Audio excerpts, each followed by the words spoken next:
Domestic violence case DV case போடலாமா போடக்கூடாதா, போடுறது நல்லதா போடாமல் இருக்கிறது நல்லதா, டொமஸ்டிக் வயலன்ஸ் கேஸ் போட்டால் என்ன மாதிரி விளைவுகள் ஏற்படும், இதெல்லாம் தான் இந்த வீடியோவில் பார்க்க போகிறோம். வணக்கம், நான் உங்கள் ரசியா கலை. ஏற்கனவே இந்த டொமஸ்டிக் வயலன்ஸை பற்றி தொடர்ந்து ஒரு 5 வீடியோ போட்டிருக்கோம். அந்த 5 வீடியோவிலேயே என்ன பண்ணியிருக்கோன்னா, முதல் வீடியோவில் டொமஸ்டிக் வயலன்ஸ் கேஸ் உங்கள் மேலே ஃபைல் பண்ணால் அதை எப்படி ஹேண்டில் பண்ணுறதுன்றதை முதல் வீடியோவில் போட்டிருக்கோம். இல்லை டொமஸ்டிக் வயலன்ஸ் கேஸ் போடணும்னு நினைக்கிறவங்க எது மாதிரி போடலாம், என்ன அதுக்கு அவங்க என்னென்ன யுக்திகளை ஃபாலோ பண்ணணும், அதுக்கு என்ன ப்ரொசீஜர்ஸு, இல்லை டொமஸ்டிக் வயலன்ஸ் கேஸில் பாதிக்கப்பட்டவங்க என்னென்ன செய்யணும்னு 2வது வீடியோ போட்டோம். 3வது வீடியோவில் டொமஸ்டிக் வயலன்ஸ் கேஸை பொறுத்த வரைக்கும் அதில் வந்து 10 டாப் மோஸ்ட் ஜட்ஜ்மெண்ட்ஸ் என்ன, அதில் என்ன தீர்ப்புகள் வந்ததுன்றதை பார்த்தோம். அதுக்கப்புறம் 4வது வீடியோவில் டொமஸ்டிக் வயலன்ஸ் கேஸ் வந்து அதாவது இப்போ ஃபைல் பண்ணுறவங்களுக்கு சாதகமாக, உமன் விக்டிம்ஸ்க்கு சாதகமாக என்னென்ன ஜட்ஜ்மெண்ட்ஸ் வந்திருக்கு அதை பற்றி ஒரு டீட்டெயில் வீடியோ பார்த்தோம். 5வதாக ஒரு வீடியோவில் என்ன பார்த்தோம்னா, ஓவரால் டொமஸ்டிக் வயலன்ஸ் என்ன, ஆக்ட் என்ன சொல்லுது, என்ன ப்ரொசீஜர்ஸு, அது என்னென்ன விதிமுறைகளை சொல்லியிருக்காங்க, அப்படி அதில் என்னென்ன அதிலேருந்து நம்ம தெரிஞ்சுக்க வேண்டிய விஷயம் எல்லாத்தையும் 5வது வீடியோ பார்த்தோம். இது கன்க்ளூடிங் வீடியோ, 6வது வீடியோ. இப்போ இந்த வீடியோவில் நம்ம வந்து டொமஸ்டிக் வயலன்ஸ் கேஸ் ஃபைல் பண்ணணும்னு நினைக்கிறவங்க, டொமஸ்டிக் வயலன்ஸ் ஃபைல் பண்ணலாம், டொமஸ்டிக் வயலன்ஸை பாதிக்கப்பட்டவங்க அதை கேஸ் ஃபைல் பண்ணலாமா ஃபைல் பண்ணக்கூடாதா அப்படின்ற ஒரு கேள்வி எழுப்பும்போது அதுக்கு உண்டான பதிலை தான், இது என்னுடைய பர்சனல் ஒப்பீனியனை தான் நான் உங்ககிட்ட இப்போ ஷேர் பண்ண போகிறேன். என்னை பொறுத்த வரைக்கும் கேட்டிங்கன்னா, ஒரு டொமஸ்டிக் வயலன்ஸ் கேஸ் ஃபைல் பண்ணலாமா பாதிக்கப்பட்டவங்க அப்படின்னு கேட்டிங்கன்னா, நான் வேண்டான்னு தான் நான் சொல்லுவேன். அது அவ்வளோ அட்வைசபிள் இல்லை அப்படின்றது தான் என்னுடைய கருத்து. இது வந்து பார்த்திங்கன்னா இது என்னோட கருத்து. அப்புறம் ஏன் நீ வந்து 5 வீடியோ மாதிரிலாம் போட்ட அப்படின்னு கேட்காதீங்க.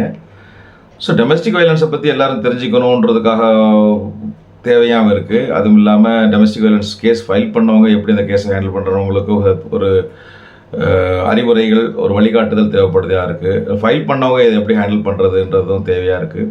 ஒரு சட்ட நுணுக்கங்கள், சட்ட அறிவுகளை தேவைப்படுறதும் இருக்குது. அனைத்தையும் தாண்டி பார்த்திங்கன்னா சில கேஸில் வேறு வழியில் நம்ம ஃபைல் பண்ணி தான் ஆகணும் அப்படின்ற மாதிரி ஒரு சூழ்நிலைகள் இருக்குது. ஸோ அந்த அவங்களுக்கும் அப்படிப்பட்டவங்களுக்கு என்ன பண்ணுறதுன்றது பார்த்திங்கன்னா அவங்களுக்கு அந்த மாதிரி வீடியோக்கள் யூஸ்ஃபுல்லாகும். ஜென்ரலாக ஒரு வீட்டில் ஒரு குடும்பத்தில் ஒரு பிரச்சனை, அதுக்கு போய் டொமஸ்டிக்காக ஒரு சின்ன வீட்டில் ஒரு சின்ன டொமஸ்டிக் வயலன்ஸ் நடந்துச்சு, உங்கள் வீட்டுக்காரர் உங்களை திட்டாரு, இல்லை உங்களை வீட்டுக்காரர் ஒரு அடிச்சிட்டாரு, இல்லை ஏதோ ஒரு விஷயம் உங்களை வந்து ஹர்ட் பண்ணிட்டார் அப்படின்னா அதுக்கு போய் நீங்கள் போய் டொமஸ்டிக் வயலன்ஸ் கேஸ் ஃபைல் பண்ணலாமா அப்படின்னு கேட்டிங்கன்னா கண்டிப்பாக அதுக்கெல்லாம் ஃபைல் பண்ணாதீங்கன்னு தான் நான் சொல்லுவேன். ஏன் அப்படி சொல்கிறீங்க அப்படின்னு கேட்டிங்கன்னா, ஒரு குடும்ப பிரச்சனைக்கு வந்து நீங்கள் வந்து தீர்வுன்றது வந்து உங்கள் குடும்பத்துக்குள்ளே தான் நீங்கள் பார்க்கணும். அதுக்கு ஒரு கோர்ட்டுக்கு போகிறது, போலீஸ் ஸ்டேஷனுக்கு போகிறது, வக்கீலுக்கிட்ட போகிறது எல்லாம் வந்து on general it is not advisable. ஒரு கணவன் ஒரு மனைவி இவங்க 2 பேருக்கு உள்ள இடையில உள்ள பிரச்சனைகளுக்கு வந்து ஒரு கருத்து வேறுபாடு வரதான் செய்யும். இல்லை டிஃப்ரென்ஸ் ஆஃப் ஒப்பீனியன் இருக்கும், இல்லை சண்டே வரும், இல்லை சச்சரவு வரும், இல்லை சின்ன ஒரு அசம்பாவிதம் நடக்கிறதுக்கு வாய்ப்பு இருக்க தான் செய்யுது.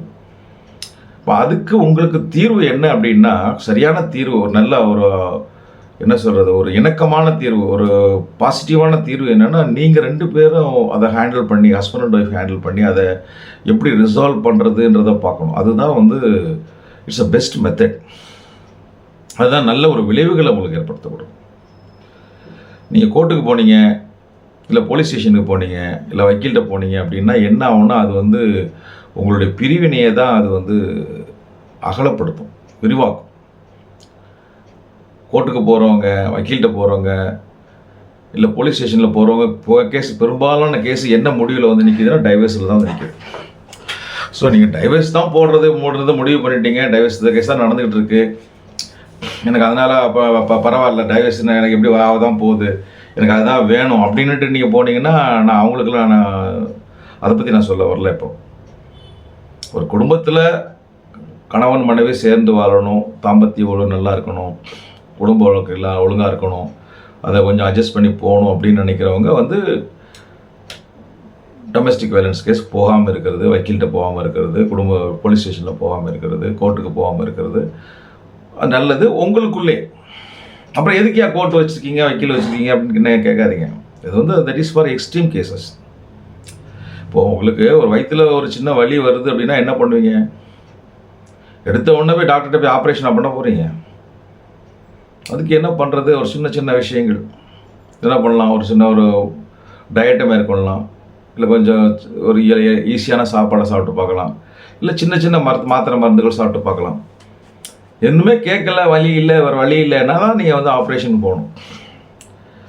இந்த கோர்ட்டுக்கு போகிறது, வக்கீல்கிட்ட போகிறது, போலீஸ் ஸ்டேஷனுக்கு போகிறலாம் ஆல்மோஸ்ட் லைக் அன் ஆப்ரேஷன். டேரெக்டாக எடுத்த உடனே ஆப்ரேஷனுக்கு போகிறது சரியாக இருக்குமா? அது மாதிரி சின்ன விஷயத்துக்கெலாம் எடுத்துக்கிட்டு நீங்கள் வக்கீல்கிட்ட போகிறது, கோர்ட்டுக்கு போகிறது, இல்லை போலீஸ் ஸ்டேஷனுக்கு போகிறது, இட்ஸ் அ வெரி, என்ன சொல்கிறது, it's a very bad idea.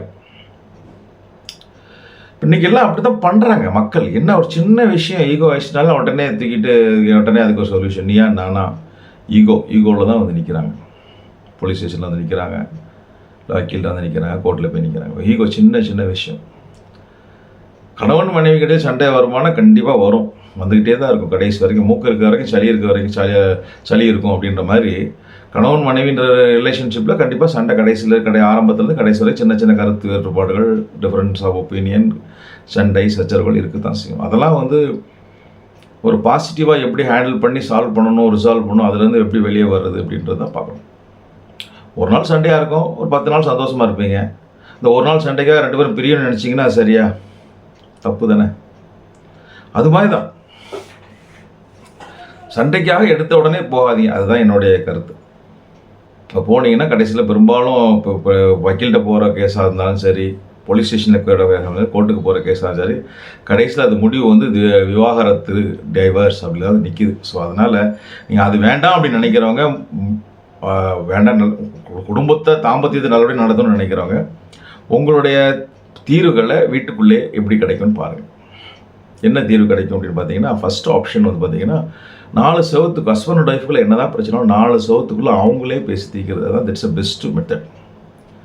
அது இன்னொருத்தர்கிட்ட ஷேர் பண்ணுறதுன்றது அது நல்லதில்லை. முடிஞ்ச வரைக்கும் நீங்களே பேசி பாருங்கள், ஒருத்தருக்கு ஒருத்தர் பேசி பாருங்கள். உடனே சொன்னேன் சொல்லுங்கள், நான் பேசினா அவர் கோவப்படுறாரு, திட்டுறாரு, அடிக்க வர்றாரு, அடிக்கிறாரு, அவர்கிட்ட போய் என்னத்தை பேசுறதுன்னு நினைப்பீங்க. சரி, பேச வேண்டாம், அமைதியாக இருங்க, மௌனம். 2 பேரும் பேசாமே கொஞ்ச நாள் இருங்க. சில சமயத்தில் பார்த்தீங்கன்னா ஹஸ்பண்ட் அண்ட் ஒய்ஃபுக்கு இடையில சில பிரச்சனைகளுக்கு வந்து பேசி தீர்க்கிறத விட சில நிறைய விஷயங்கள் பேசாமையே தீர்க்கும். இவங்களும் அவங்கள்ட்ட பேசாமல் இருப்பான், அவங்களும் பேசாமல் கொஞ்ச நாள் அமைதியாக விட்டாங்கன்னா அப்புறம் இவன் தப்பை இவன் உணர்வான், அவன் தப்பா உணர்வான். அப்புறம் ஏதாவது விஷயத்தில் அவனோட பொண்ணோட மனைவியோட உதவி கணவனுக்கு தேவைப்படும், இல்லை கணவனோட உதவி மனைவி தேவை, கொஞ்சம் இறங்கி போவாங்க. சரி, எவ்வளோ விஷயம் ஆகிப்போச்சு, இதெல்லாம் ஒரு பெரிய விஷயம் மத்திக்கோ சட்டையில் பட்ட ஒரு காக்காயச்ச மாதிரி தடை விட்டுட்டு போய்கிட்டே இருப்பாங்க. அந்த பேசின விஷயமோ நடந்த விஷயமோ பெருசாக இருக்காது. சேர்ந்து வாழணும், நம்ம பிள்ளைகள் எதிர்காலம், நம்மளோட எதிர்காலம் நினைக்கும் போது அன்றைக்கி நடந்த விஷயம்லாம் சரி அல்ப விஷயம், அதுக்கெலாம் போய் ஒரு பெரிய இஷ்யூ ஆக்காமல் இருந்து நல்லது அப்படின்ற மாதிரி நமக்கு நினைக்க தோணும். ஸோ அதுதான், நீங்கள் ஏதாவது நடந்ததுன்னா ஃபஸ்ட் ஆப்ஷன் என்ன பண்ணுங்கள், உங்களுக்குள்ளே பேசி தீருங்க. உங்களுக்குள்ளே பேசி தீர்க்கணும்னா கொஞ்சம் மௌனமாக இருங்க, அமைதியாக இருங்க. அதுக்கு மேலே ஒஸ்ட்டு கமிஷனாக கொஞ்சம் பிரிஞ்சிருங்க. அதுக்கு மேலேன்னா உங்கள் சொந்தக்காரங்கள், உறவிக்காரங்கள், உங்கள் மேலே அக்கறை உள்ளவங்கள்ட்ட சொல்லுங்கள். சம்டைம்ஸ் பார்த்தீங்கன்னா இது மாதிரி வெளியே ஷேர் பண்ணுறது சொல்லும்போது அவங்க வந்து அதை ஒரு ப்ரிசிபிடேட் பண்ணி அதை அகோரமாக்கி, அதை 1க்கு 2 ஆக்கி, 1 10 ஆக்கி சண்டை போட்டு அதனால பெரிய பிரிவுகள் வர்றதுன்றது நம்ம நிறைய பார்க்க முடியும். நிறைய கேஸில் பார்த்தீங்கன்னா ரொம்ப ஒரு பொண்ணு மேலே அக்கறை உள்ளவங்களை யாருன்னு பார்த்தீங்கன்னா அவங்க அம்மாவாக இருப்பாங்க. ஆனால் அந்த அம்மா தான் அந்த 2 பேரையும் பிரிக்கிறதுக்கு பெரிய காரணமாகவும் இருக்கிறாங்க. நிறைய கேஸில் பார்த்தீங்கன்னா ஒரு ஹஸ்பண்ட் அண்ட் ஒய்ஃப் பிரச்சனையில் பெரிய பிரச்சனைக்குள்ளே காரணமாக இருக்கிறது வந்து அவங்க அம்மா. அதாவது பெண்ணோட மனைவியோட தாயார், மாமியார், அவங்க கொடுக்குற ராங்ஃபுல் அட்வைஸ் அதுதான் நிறைய கேஸில் இருக்குது. பட் அதனால எல்லா பொண்ணுங்களையும் அப்படி இப்போ இருக்காங்க, மாமியார்லாம் அப்படி தான் இருக்கிறாங்க அப்படின்னு நான் சொல்ல வரல. நாங்கள் கையாளுற நிறைய பேஸில் பார்க்கும்போது பார்த்தீங்கன்னா wrongful advice given by mother of the woman. இந்த மாமியாருடைய தவறான ஆலோசனை, தவறான இன்வால்மெண்ட். ஆலோசனைன்னு சொல்கிறத விட இன்வால்மெண்ட். அவங்க வந்து அவங்களுக்கு எதிரான, கணவனுக்கு எதிரான உள்ள பிரச்சனைகளையும் இவங்களுக்குள்ள பிரச்சனையும் 2ஐயும் மிங்கிள் பண்ணி பெருசாக்கி உதாகரமாக்கி தவறான அட்வைஸை கொடுத்துறாங்க பெண்களுக்கு.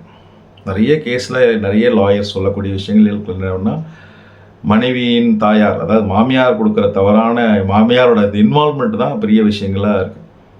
சில விஷயங்கள் அவங்களே பொறுத்துட்டு போகலாம், பொண்ணுங்களே கூட சரி பரவாயில்ல நம்ம வாழ்க்கையெல்லாம் சின்ன விஷயம் பொறுத்துட்டு போகலாம்னு நினச்சா கூட அது எப்படி பேசுறது, அது எப்படி விட்றதுன்னு சொல்லிட்டு மாமியார்கள் பெரும்பாலான இடங்கள்ல அதான் நடக்குது. இது நான் மாமியார்களை குறை சொல்கிறேன்னு நினைக்காதீங்க, இல்லை பெண்களை குறை சொல்கிறேன்னு நினைக்கிறாதீங்க. இது நிறைய இடங்களில் நிறைய கேஸில் அது மாதிரி இன்வால்வ் ஆகிருக்கு, வாங்கியிருக்குன்னு சொல்லி ரிப்போர்ட் ஆகிருக்கு. ஸோ அவங்க பிரச்சனை அவங்களே பார்த்துப்பாங்க. உங்கள் பெண்ணு உங்களோட பிரச்சனை, அவங்களோட பிரச்சனை. என்றைக்குமே ஹஸ்பண்ட் ஒய்ஃபில் தகராறு வருதுன்னா ஹஸ்பண்ட் தான் காரணம்னு சொல்ல முடியாது. ஒரு வகையில் ஹஸ்பண்ட் மேலேயும் தப்பு இருக்கும், மனைவி மேலேயும் தப்பு இருக்கும். 2 பேர் மேலேயும் தப்பு இருந்தால் தான் அது பிரச்சனையே வரும். கண்டிப்பாக யாரோ ஒருத்தர் மேலே மட்டும் தப்பு இருந்தால் அது பிரச்சனை ஆகாது, அது சால்வ் ஆகிடும். இவங்க ஒன்று பேசியிருப்பாங்க, அதுக்கு அவர் பேசியிருப்பார், அவர் பேசுறதுக்கு இவங்க ஒன்று பேசுவாங்க, நீ பேச பதில் பேச்சு. இதுதான் அகோரம் ஆகிட்டே இருக்கும். பேசினியா, நீ பேசிட்டியா, சரி உன்னை ஆண்டவன் பார்த்து விடு, நான் பார்த்துக்கிறேன் அப்படின்னு இருந்தேன்னா அது கொஞ்சம் நேரம் அதுவாக ஆறாயிடும். அதுக்காக நீங்கள் எல்லா சமயத்துலையும் அடங்கி போகணும், பொறுத்து போகணும், நீங்கள் அவங்களுக்கு அடிமையாக இருக்கணும்னு அந்த மாதிரி விஷயங்களை சொல்ல வரல. கணவன் மனைவி இடையில சில சமயத்தில் ஆக்ரோஷமாக திடீர்னு ஒரு ப்ரொவோகேஷன், சடன் ப்ரொவோகேஷன், ஏதோ ஒன்று பேசிகிட்டு இருப்பாங்க, ஏதோ ஒன்று கோவத்தில் வரும், டப்புன்னு ஏதோ ஒன்று சொல்லிடுவார், இல்லை ஏதோ ஒன்று செஞ்சிடுவார். சடன் ப்ரொவோகேஷன் அப்படிம்பாங்க. அதாவது இந்த மர்டரில் வந்து கொலை கேஸில் வந்து சடன் ப்ரொவோகேஷன், திடீர்னு அப்படி அது வந்து இட்ஸ் கல்பபிள் காம்பன்சேட் தான் அப்படின்ற மாதிரிலாம் ஒரு டெஃபினேஷன் வரும். அதாவது வந்து கோபம் திடீர்னு இருக்கும், கோபத்தை சட்டனாக ஏதாவது ஒரு ப்ரொவோகேட் பண்ணால் அதில் வந்து என்ன அவன் மனுஷனாக மாட்டான், கிறுக்குன்னு ஆகிட்டு ஏதாவது ஒன்று பண்ணிடுவான். அது மாதிரி தான் நிறைய கேஸில் அதுதான் பார்க்குறோம். நிறைய பேரில் மனைவிமார்கள் வந்து என்ன பண்ணுறாங்க, ஏதாவது ஒரு வார்த்தையை விட்றாங்க, உங்ககிட்ட வாழ்ந்து என்னத்தையே நான் கண்டேன் அப்படிம்பாங்க. அடுத்த வீட்டில் பாரியா, அவனை பாரியா, அவன் எவ்வளோ பொண்டாட்டியை வச்சுக்கிறான்பாங்க. அடுத்த ஒரு புருஷனோட ஆணோட கம்பேர் பண்ணுவாங்க. இது வந்து என்ன பண்ணும், இந்த ஆண்களுக்கு சொருக்குன்னு ஏதோ ஒன்று குத்துற மாதிரி இருக்கும். உடனே இவன் என்ன சொல்லுவான், சரி நீ அவங்ககிட்ட போய் வாழ வேண்டியதானே, என்கிட்டயே வாரியேன்னுப்பான். இவனும் சும்மா இருக்க மாட்டான், ராஸ்கர். இவனும் அந்த ப்ரொவோகேஷனில் ஏதாவது ஒன்று பேசிடுவான். நீ இப்படி ஒன்று பேசிட்டியா, உடனே அவங்க என்னை இப்படி பேசிட்டான், அப்போ அதை இது விட்றதில்ல, மானப்பங்கம் அப்படின்னு அப்படி ஒன்றுக்கு இவங்க ஒன்று சொல்ல, அவங்க ஒன்று சொல்ல, அவங்க ஒன்று சொல்ல, இவங்க ஒன்று சொல்ல. ஸோ உங்களால் வந்து 2 பேரும் ஒன்றா உட்காந்து பேசி சால்வ் பண்ண முடிஞ்சால் சால்வ் பண்ணுங்கள். சால்வ் பண்ண முடியலையா பேசாமல் இருங்க, அமைதியாக இருங்க, கொஞ்ச நாள் இருங்களேன். எத்தனையோ நாள் இருந்தீங்க, ஒரு மௌன விரதமாக ஒரு நாள் இருங்க, 2 நாள் இருங்க, இல்லை 1 வாரம் இருங்க, இல்லை 1 மாதம் இருங்க, இல்லை 3 மாதம் தான் இருந்து பாருங்களேன். அமைதியாகவே இருங்க, ஆட்டோமேட்டிக்காக அடங்கிடும். ஆண்களுடைய கோபம் வந்து பெரும்பாலான விஷயங்களில் பார்த்தீங்கன்னா ஒரு ப்ரொவோகேஷன், ஏதாவது ஒன்று சொல்கிறது, ரொம்ப ஒரு அவனை இன்சல்ட் பண்ணி பேசுகிறது, அல்ல அவனையும் இன்னொரு ஆணை கம்பேர் பண்ணி பேசுகிறது, அவனை மட்டம் தட்டி பேசுகிறது தான் நிறைய ஆண்களுக்கு ஒரு ப்ரொவோகேஷனாக வருது.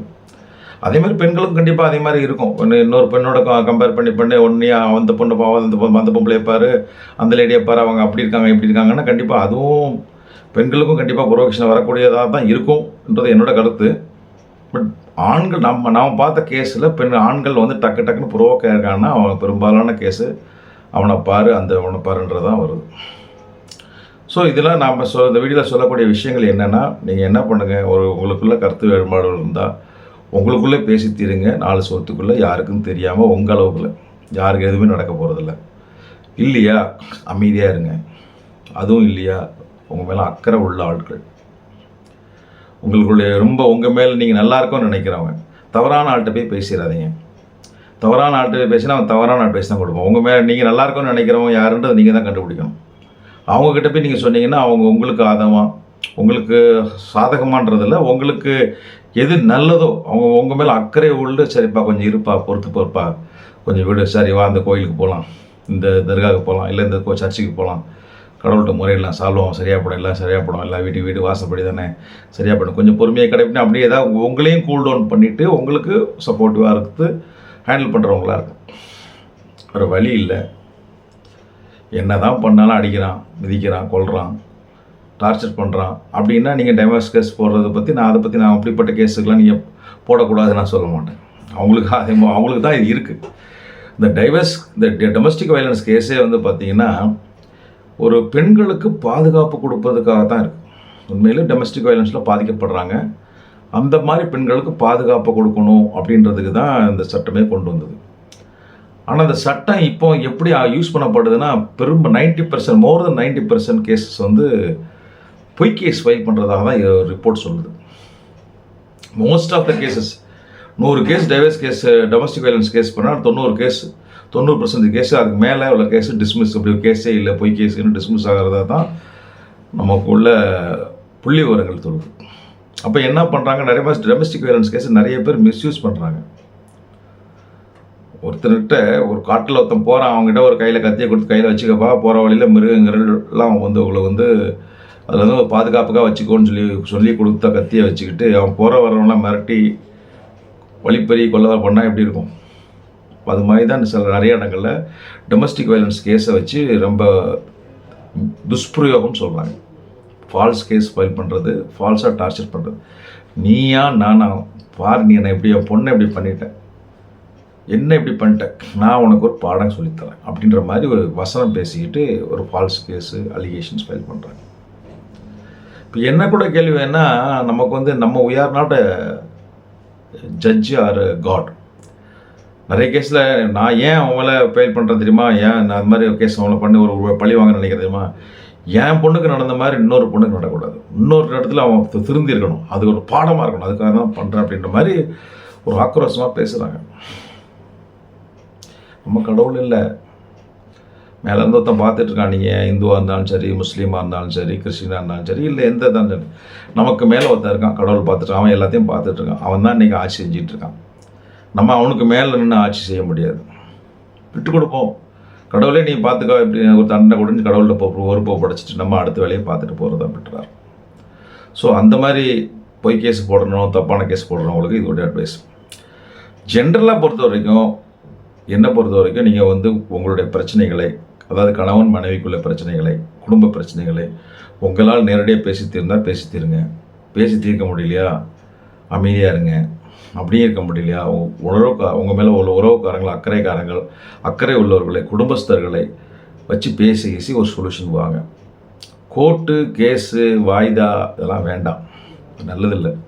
கோர்ட்டுக்கு போனால் உடனே கேஸ் முடியறதில்லை, டைம் பயங்கரமாக இழுக்க தான் செய்யுது. இன்றைக்கி கேஸ் ஃபைல் பண்ணால் 10 நாளில் முடியுதா, 1 மாதத்தில் முடியுதா, 2 மாதத்தில் முடியுதான்னு இல்லை, வாய்தா. ஒரு காலத்தில் நான் படிச்சுட்டு வரும்போது 1990 நான் படிச்சுட்டு வரும்போது பார்த்தீங்கன்னா ஃபேமிலி கோர்ட்டுன்னு ஒரு கோர்ட்டே கிடையாது. டிஸ்ட்ரிக்ட் ஜட்ஜ் கோர்ட்டில் தான் அந்த டைவர்ஸ் கேஸே போடுவாங்க, கோர்ட்டே இல்லாமல் இருந்துச்சு. அப்போ தான் தேவை சரி ஃபேமிலி கோர்ட் கேஸுக்குன்னு ஜாஸ்தி ஆகுதுன்னு ஒரு கேஸ் கோர்ட்டு உருவாக்குனாங்க, ஃபேமிலி கோர்ட். அப்புறம் ஃபஸ்ட் அடிஷனல் ஃபேமிலி கோர்ட்னு வச்சாங்க. அப்புறம் ஃபேமிலி கோர்ட்டு குட்டிக்கு மேலே குட்டி போட்டு இப்போ ஹைகோர்ட், இப்போ பெரும்பாலான கோர்ட்டெல்லாம் ஃபேமிலி கோர்ட்டாக தான் இருக்குது. எங்கே திரும்ப அது ஒரு பிளாக் ஃபுல்லாகவே சின்ன ரூம்லாம் வச்சு ஃபேமிலி கோர்ட் வச்சுருக்காங்க. அப்படி இருந்தும் கேஸு தீர்த்தப்பாடல. அங்கே உள்ள ஜட்ஜஸ்லாம் என்ன சொல்கிறாங்க, இனிமேல் ஞாயிற்றுக்கிழமையும் வெள்ளிக்கிழமையும் கேஸ் நடத்துங்கப்பா, ஞாயிற்றுக்கிழமையும் வச்சு கேஸ் நடத்துங்கப்பா, சம்மர் ஒகேஷன்லேயே வச்சு கேஸ் நடத்துங்கப்பா, அப்போ தான் அப்படியே கேஸை குறைங்கன்னு பார்த்தா கோர்ட்டு பெருகிட்டு இருக்கு, ஜட்ஜஸ் பெருகிட்டு இருக்காங்க, கேஸ் குறைஞ்ச படல பேர் ஜாஸ்தி ஆகிட்டு இருக்கு. ஏன் காரணம் அப்படின்னா இன்றைக்குள்ள மக்களோட மனநிலை. அந்த காலத்துலலாம் ஒரு மக்கள்கிட்ட பொறுமை இருந்தது. எப்படி பொறுமை இருந்தது அப்படின்னா, நான்லாம் சின்ன வயசில் எங்கள் ஊரில் இருந்து பக்கத்து ஊருக்கு பாட்டி ஊருக்கு போனோன்னா இன்றைக்கி கிளம்பி இங்கேருந்து அங்கே போய் சேர்த்துக்கு ஒரு நாள் ஆகும், ஒரு மணி நேரம் ஆகும். 1 மணி நேரம் ஆகிட்டு அங்கே போயிட்டு பாட்டி வீட்டில் இருந்துட்டு அம்மாவுக்கு ஒரு லெட்டர் அம்மா சொல்லுவாங்க, போன ஒன்று கடிதாசி போட்டுடுறா அப்படிம்பாங்க. நான் சொல்கிறது என்னோடய 10 வயசு அனுபவத்தை சொல்கிறேன். அப்போ அங்கே அடுத்த நாள் கடிதாசி போட்டால் அது அடுத்து போய் இறங்கி அன்றைக்கி கடிதாசி எழுதி போட முடியாது, அன்றைக்கி போஸ்ட் ஆஃபீஸ் முடிடும். அடுத்த நாள் போஸ்ட் ஆஃபீஸில் போய் ஒரு லெட்டரை வாங்கி கடிதம் எழுதி அன்றைக்கே போஸ்ட் பண்ணால் அது அடுத்த நாள் 3 நாள் கழிச்சு தான் சேரும். இந்த 3 நாள் அம்மா பொறுமையாக இருப்பாங்க. சரி பையன் நல்லபடியாக சேர்ந்துருப்பான், பையன்ட்டு லெட்டரும் வரும்னு. அதே மாதிரி அங்கேருந்து பாட்டி வீட்டிலேருந்து இங்கே வந்தாலும் அவங்களும் அது மாதிரி சொல்லுவாங்க. ஸோ நான் சேர்ந்துட்டேன்றதை ஒரு கடிதாசி மூலமாக போட்டு போய் சேர்றதுக்கு 3 நாள் ஆகும். இன்றைக்கி நிலைமை என்னென்னா அட்வான்ஸ்மெண்ட்டுன்ற மாதிரி அவர் இங்கேருந்து ஒரு ஊருக்கு போனோன்னா ஸ்டேஷனில் இப்போ இறங்கினோன்னா ஃபோன் பண்ணுங்க அப்படின்றாங்க. இறங்கினோன்னு ஒரு ஃபோன் பண்ணு, இறங்கிட்டேன். அப்புறம் அடுத்த ஒரு 10 நிமிஷத்தில் வண்டியில் ஏறிட்டேன்னு ஒரு ஃபோன் பண்ணுங்கள், வண்டியில் ஏறிட்டேன்னு ஃபோன் பண்ணுவோம். அப்புறம் அடுத்த ஃபோன் வண்டிக்கு கிளம்பிடுச்சின்னு ஃபோன் பண்ணணும். அப்புறம் அங்கேருந்து வண்டி திருச்சிக்கு போச்சுதுன்னா 4 மணிக்கு சேர்ந்துட்டேன்னு 4 மணிக்கு கரெக்டாக வண்டி இறங்கிட்டோன்னு ஃபோன் பண்ணணும். சரி 4 மணிக்கு தூங்கிட்டு இருப்பாங்களே, சரி நாங்கள் முழிக்கிட்டோம், நம்ம போய் தூங்கி முடிச்சுட்டு 9 மணிக்கு ஃபோன் பண்ணால் அதுக்குள்ளே அவங்க டென்ஷன் பதட்டம் ஆகிடுவாங்க. நாளை காலைக்கு நமக்கு ஃபோன் வரும், நான் அப்போ வண்டி இப்போ 4 மணிக்கு போய் சேரனீங்களே, இன்னும் ஃபோனே வரல, ஒழுங்காக போய் சேர்ந்தீங்களா சேங்கல. என்ன காரணம்? அன்னைக்கு இருந்த பொறுமை இன்றைக்கி நம்மகிட்ட இல்லை. நல்லதாக நடக்கும் வாங்கன்னு பொறுமை உடனே தெரிஞ்சுக்கணும். அட்வான்ஸ்மெண்ட் ஆகிடுச்சு. அது மாதிரி இந்த எல்லா விஷயத்துலையுமே அட்வான்ஸ்மெண்ட். இன்றைக்கி ஒன்று பேசிட்டாங்களா உடனே அதுக்கு பதில் கொடுத்துடணும், அதுக்கு பதில் செஞ்சிடணும். பொறுமை விட்டு பார்ப்போம் என்ன தான் நடக்கும், கொஞ்சம் ஒருங்க அமைதியாக அப்படின்றது இல்லை. இந்த பொறுமை இழப்பதனால தான் இந்த மாதிரி விஷயங்கள்லாம் நடக்குது. ஸோ இது மாதிரி வந்து டொமஸ்டிக் வயலன்ஸ் கேஸ் போடலாமா அப்படின்னு கேட்டிங்கன்னா அவ்வளோ நல்லதில்லை. சேர்ந்து வாழணும், இல்லற வாழ்க்கையை பாதுகாத்துக்கணுன்றவங்களுக்கு நல்லதில்லை. வேறு வழி இல்லை, ரொம்ப கொடுமை பண்ணுறான், ஒரு அது பண்ணுறான், இதை பண்ணுறான், இதை வேறு வழியே இல்லை, டைவர்ஸ் தான் பண்ணி ஆகணும், இதுக்கு ஒரு தீர்வு கிடைக்கணும், ரொம்ப அதுக்கு ஃபைல் பண்ணுறதை தவிர வேறு ஆப்ஷனும் இல்லை. அவங்களுக்கு பண்ண வேணான்னு சொல்ல முடியாது. குடும்பங்கள் சேர்ந்து வாழணுன்னா உங்களுக்குள்ள சொல்யூஷனை குடும்பத்துக்குள்ளேயே அது முதல்ல உங்களுக்குள்ளே தீர்வை பாருங்கள். முடியலைன்னா உங்கள் உறவுக்காரங்களை அக்கறை உள்ள வச்சு தீர்வு பாருங்கள். அதையும் தாண்டி கோர்ட்டில் case, divorce case, domestic violence case, dowry case, maintenance கேஸுலாம் ஃபைல் பண்ணால் கூட கோர்ட்டுன்னு வாய்தான்னு போட்டு கேஸை இழுத்துக்கிட்டு இருக்காதிங்க. சைமல்டேனியஸாக உங்கள் உறவுக்காரங்களை வச்சு அவங்க உறவுக்காரன்ட்ட பேசிக்கிட்டே இருங்க. இன்றைக்கி முடியாதும் பாரு, நாளைக்கு முடியாதும் பாரு, 1 வாரம் 2 வாரம் 3 வாரம் 1 மாதம் 2 மாதம் 3 மாதம் என்ன ஆகும்னா அவங்க ஒரு சொல்யூஷனுக்கு வருவாங்க, சரி சமாதானத்துக்கு வருவாங்க. அப்படி ஒரு சமாதானம் வந்தால் சமாதானம் முடிச்சுட்டு கேஸை விட்டு வெளியே வாங்க. ஃபேமிலி கோர்ட்டு கேஸ்லாம் வந்து வருஷ கணக்கில் 1 வருஷம் 2 வருஷம் 5 வருஷம் 10 வருஷம் கீழ்கோர்ட்டு மேலே அப்பீல், ஹைகோர்ட்டில் அப்பீல் பண்ணுறது நல்லதே கிடையாது. ஃபேமிலி கோர்ட் கேஸ்னால் குடும்பத்துக்குள்ளே சால்வ் பண்ண முடியலன்னா கோர்ட்டுக்கு போனால் கூட அது எப்படி out of the court settlement பண்ண முடியும்னு முயற்சி பண்ணி பாருங்கள். அப்படி ஒன்று சால்வ் பண்ண முடியும்னா சால்வ் பண்ணிவிட்டு மெமோ ஆஃப் காம்ப்ரமைஸ் கோர்ட்டில் கேஸ் ஃபைல் பண்ணி கேஸை அமிக்கபலாக முடிச்சுட்டு அடுத்த வாழ்க்கையை பாருங்கள். ஒருத்தர் பிடிக்கல, அவனை டைவர்ஸ் வாங்கணும், டைவர்ஸ் வாங்க, divorce by mutual consent case file பண்ணுங்கள். இன்றைக்கி ஃபைல் பண்ணால் ஃபஸ்ட்டு வாய்தா 2வது வாய்தா டைவர்ஸ் கையில் கொடுத்துருவாங்க. கேஸ் ஃபைல் பண்ணுற அன்றைக்கும் இன்றைக்கி ரெண்டு பேரும் ஒன்றா போகணும். கேஸ் விசாரணை அன்றைக்கி ஒரு நாள் போகணும். 2 பேரும் விசாரணை பண்ணிங்கன்னா அன்றைக்கே டைவர்ஸ், உங்களுக்கு வேலை முடிஞ்சு போச்சு. அடுத்து நீ உனக்கு பிடிச்ச ஆளை நீ பாரு, உனக்கு பிடிச்ச பெண்ணை நீ பார்த்துக்கோ, வாழ்ந்துட்டு போ. இல்லை 2 பேரும் தனியாக சிங்கிளாக வாழப்போ வாழ்ந்துட்டு போ. இதுக்கு கோர்ட்டு கேஸு வாய்தா திருப்பி வாய்தா, கீழ் கோர்ட்டு மேல் court appeal revision supreme court தேவையா?